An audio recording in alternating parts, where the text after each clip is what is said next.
It's 11 p.m. You're standing in front of the fridge, not because you're hungry, but because something is pulling you there. You open it. You close it. You open it again. You grab something sweet, eat it without thinking, and then sit back down feeling exactly the same as before. Maybe a little worse, actually. That was him every single night for years. His name isn't important. What matters is that he was a regular guy, mid-30s, not overweight by anyone's standards, not unhealthy on paper. But he was tired in a way sleep wasn't fixing. Foggy in a way coffee wasn't cutting through. One morning, he looked at himself in the mirror and thought, something is off, and I cannot name it. So he made a decision. 30 days, no sugar, not a diet, not a transformation challenge, not content for clout. Just a quiet experiment between him and 30 days of saying no to the thing that had been saying yes for him his entire life. What happened next surprised everyone, including him.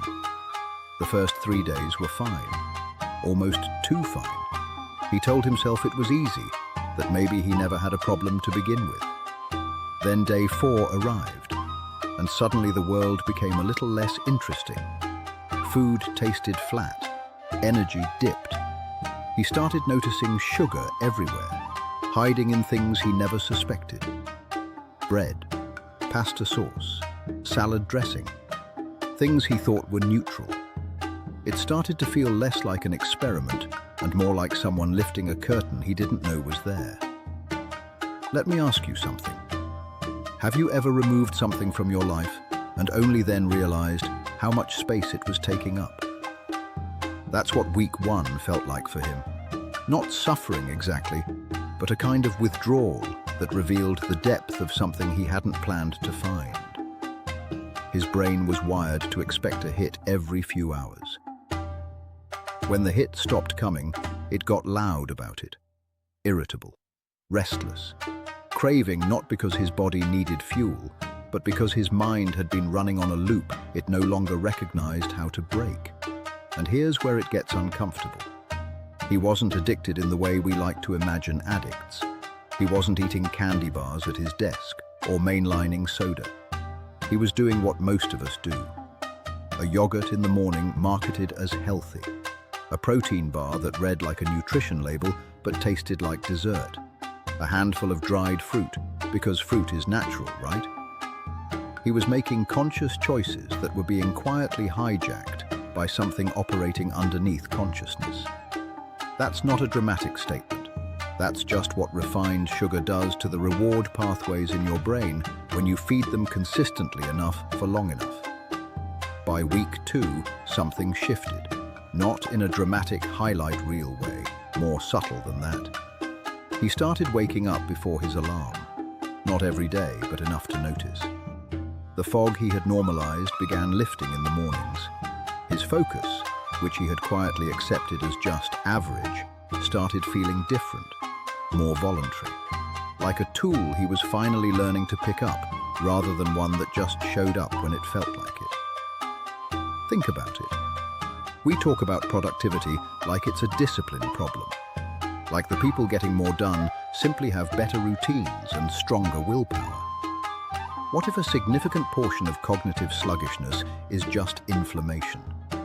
What if the afternoon crash that millions of people build their entire schedules around isn't inevitable? What if it's dietary? He wasn't trying to answer those questions when he started. By week 2, he was living inside them. Week 3 is where the story turns. He went to dinner with friends. Normal restaurant, normal evening. When the dessert menu came around, he passed. No speech, no explanation, just passed. And one of his friends looked at him and said, "You look different." Not thinner, not visibly transformed, just different. There was a word they kept reaching for and not quite landing on. The word was present. He was there in a way he hadn't been before. You see, sugar doesn't just affect the body, it affects the quality of attention you bring to your own life. When your brain is managing blood sugar spikes and crashes in the background, it's spending energy on regulation that could be going toward experience, toward noticing, toward actually being in the room you're standing in. Most people never find out what their baseline feels like without that noise running underneath everything, because they've never turned it off long enough to check. That's the part nobody talks about. By day 30, he didn't have a dramatic before and after. He hadn't lost 20 pounds or grown a new jawline. What he had was something harder to photograph and easier to feel. He had reclaimed something that had been leaking slowly for years without him noticing the leak. He told me, the strangest thing wasn't how good I felt. The strangest thing was realizing how long I had accepted feeling like that and called it normal. That line should sit with you for a second. The real question the experiment surfaces isn't whether you eat too much sugar. That's almost beside the point. The real question is, how many other things have you normalized that are quietly costing you? How many tolerances have you built around discomfort until the discomfort stopped registering as information and just started registering as life? The experiment was 30 days. The lesson doesn't have an expiration date. He still has sugar occasionally now, a slice of cake at a birthday, dark chocolate when it genuinely sounds good. The difference is, it's a choice now. Before, it was a reflex. And the distance between a reflex and a choice is actually the distance between who you are by default and who you are on purpose. Most people never close that gap. Not because they can't, but because they never stop long enough to see it. He stopped. 30 days. And he saw it. The question is whether you're curious enough to look.